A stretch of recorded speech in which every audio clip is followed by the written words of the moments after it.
Alright guys, we got a new video, finally, and I'm actually talking, so, I'm going to be not using computer editor again because I want to get this out really quickly because it is really cool stuff. So yeah, let's get into it. Alright, so first we got some Simplex 4099-9003 dual action pulse stations. These are really cool, and I'm going to go ahead and get them all out, and then I'll be back. Alright, so these are all the stations. They all got their push bar, which is very cool.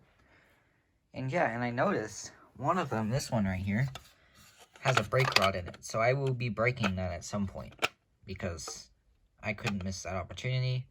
And I don't want to accidentally break it before I do anything with it, like I did with the glass for my brake glass pull station here. So yeah, that's up. Alright, up next we got some Wheelock MTs with the WM strobe on them.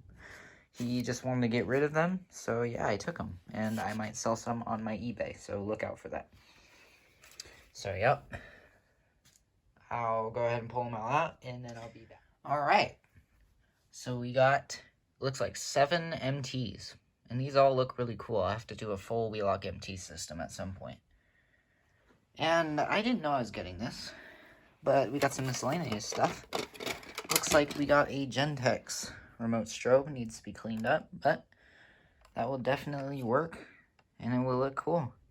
Unfortunately, we don't have the mounting bracket, but that's alright.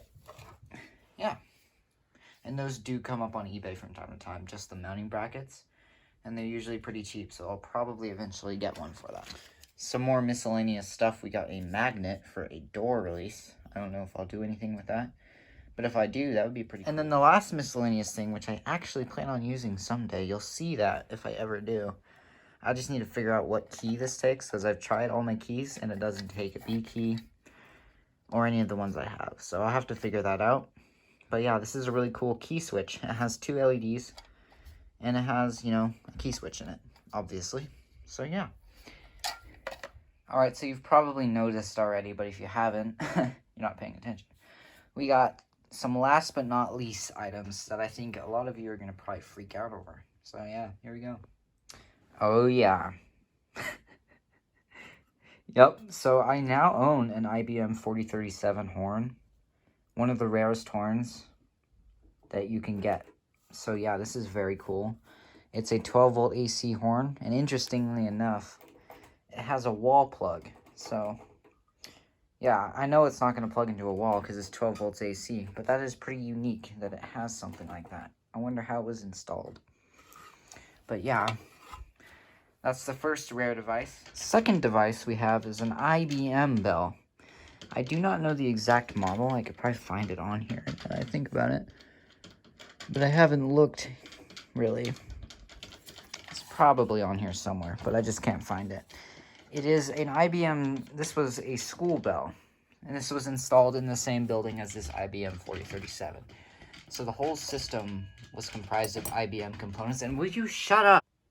Yeah, the whole system was comprised of IBM components, as you can see, and it was later replaced with a Simplex system, which is what these pulse stations are from. The IBMs were disconnected by the time these were removed. And last, but certainly not least, we have this rare bell. This is a vibrating bell, and it's meant for 24 volts AC. And I know I'm literally breaking what this sticker says, because, yeah, but it works on 24 volts DC. It's really interesting. I powered it with a 9-volt battery, and it started ringing right up. So hopefully using it for short periods of time on 24 volts DC won't hurt it too much. But you never know. So if I end up killing this bell, I'm an idiot. But yeah. So yeah, that is pretty much everything here. I also got this empty cabinet. There's nothing in it, and that'll be for potential future panels that I build. So yeah, a nice cabinet is something that's kind of hard to find, and when you can find them, you got to jump at the opportunity. So thank you guys so much for watching this video. Hopefully you guys like it. This IBM horn, I really love it, and I don't know if people realize this much, but it's up against, you know, this T-bar. but this is my hand. It is a very big horn. It's almost the size of 4 of these MTs. It's just slightly smaller. But as you can see, it is a very big horn. And yeah, it's definitely not going to go on a 4-inch back box like you might think.